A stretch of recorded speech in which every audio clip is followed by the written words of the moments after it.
The wall clock in the living room rang to tell the time.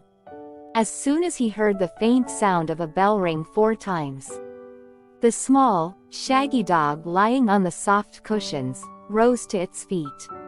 Although its unkempt, matted coat covers most of its eyes, the dog's gold and silver coloring makes it clear that it is a Yorkshire Terrier. He stumbled to the front door and collapsed on the carpet. It was about time for Chris to come home. For the old dog, greeting Chris at the front door every day was a very happy moment. When Chris sees me, his eyes light up and he picks me up. That alone gives me a sense of purpose in life. While Chris was gone, the long, slow hours passed in boredom. Although he can no longer walk as well as he used to, going for walks with Chris in his arms was a blissful experience for the old dog. I'm home. As the front door opened, the dog got up and wagged its tail as hard as it could. I'm home, Bebe. When Chris picked him up, Bebe licked the tip of his nose.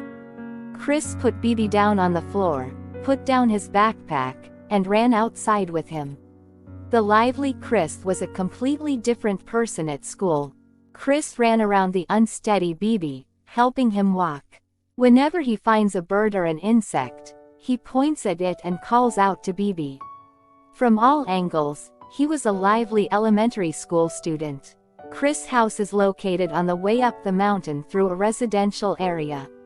There are hardly any cars passing by, so there is no need to put a leash on the dog when taking it for a walk. Chris picked up Bebe and headed to the castle at the top of the mountain. The name, castle, comes from the fact that several huge stones are piled up high and stand like the ruins of a castle.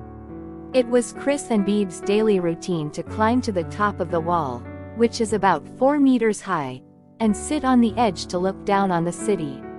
Bebe, I talked with Sana for the first time in a while today. Chris said as he sat on the edge of the castle and stroked Bebe in his arms. She said she wanted to see you again. Then Chris told Bebe about the strange dream that Sana saw.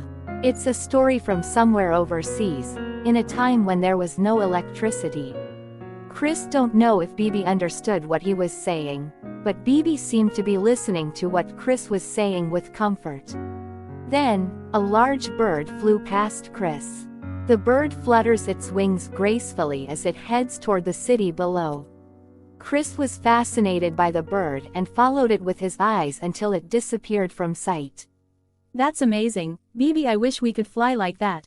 As he was daydreaming about flying through the sky on a large bird, a strong wind suddenly blew down from the top of the mountain. Chris was sitting on the edge of the castle and nearly fell off. He hugged Bebe tightly and bent over. After a while, Chris confirmed that the wind had stopped, looked up, and screamed.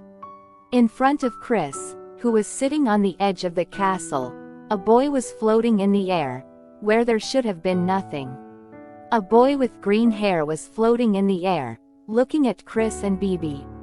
Chris' body froze in fear and he even stopped breathing. The boy floating in the air smiled at Chris. Then he raised his hand and said, "Hello." With his body still stiff, Chris managed to move only his neck and gave a small nod. The boy was wearing green short sleeves and shorts. His skin is as white as Chris, and his height and curly hair are the same length as Chris. The boy approached silently and sat down next to Chris.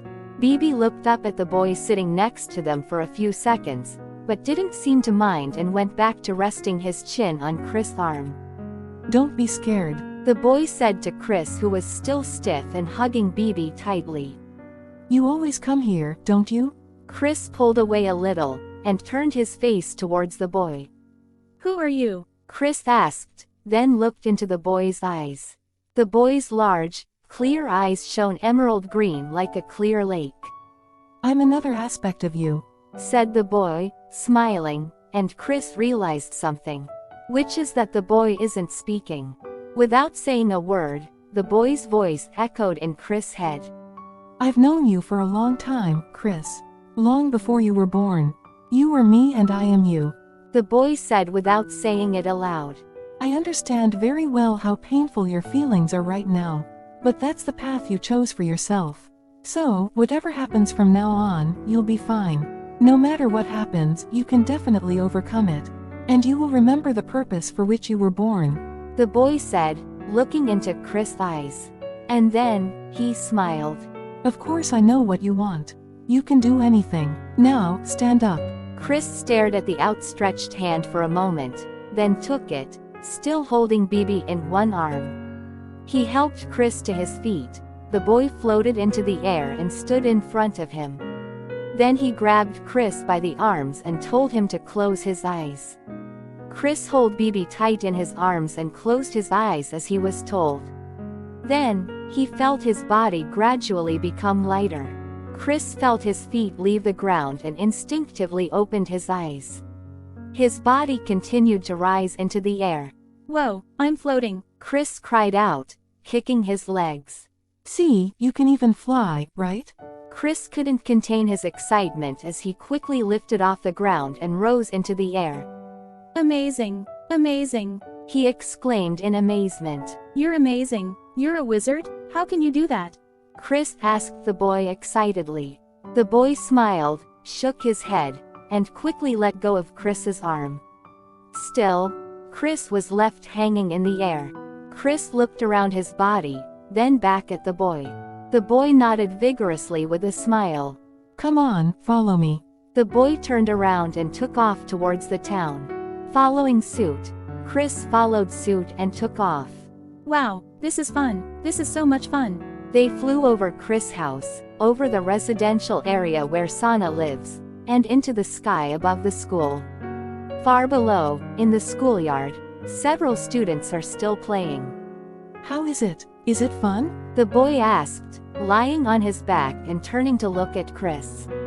Yes, it's so much fun. I've never had so much fun in my life. Chris exclaimed with sparkling eyes.